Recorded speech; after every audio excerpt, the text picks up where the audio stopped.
कहानी का नाम चालाक खरगोश और भूखा शेर। एक समय की बात है, एक घना जंगल था। उस जंगल में एक बहुत ही भूखा शेर रहता था। वह रोज एक जानवर को मारकर खा जाता। सारे जानवर डर के मारे कांपते रहते थे। एक दिन सारे जानवर मिलकर शेर के पास गए और बोले, महाराज, अगर आप रोज हमें यूं ही मारेंगे तो एक दिन कोई नहीं बचेगा। हम रोज आपके पास एक जानवर भेज देंगे खाने के लिए। शेर ने सोचा, ठीक है, मुझे शिकार करने की मेहनत भी नहीं करनी पड़ेगी, और वह मान गया।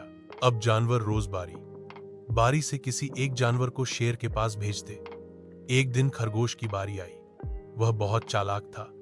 वह धीरे धीरे चलता हुआ बहुत देर से शेर के पास पहुंचा। शेर गुस्से से दहाड़ा, इतनी देर क्यों की?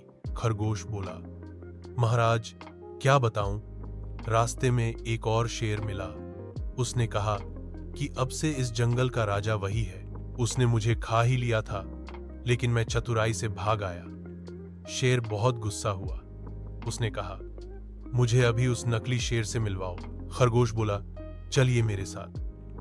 वह शेर को एक कुएं के पास ले गया और बोला, महाराज, वह शेर इसी कुएं में रहता है। शेर ने कुएं में झांका तो उसे अपनी ही परछाई दिखाई दी। उसने सोचा कि वही दूसरा शेर है और गुस्से में दहाड़ा।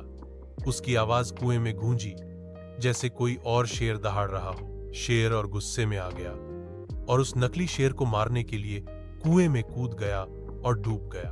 अब सारे जानवर खुश हो गए और चालाक खरगोश की तारीफ करने लगे। सीख, बुद्धि और चतुराई से बड़ी मुसीबत को हल किया जा सकता है।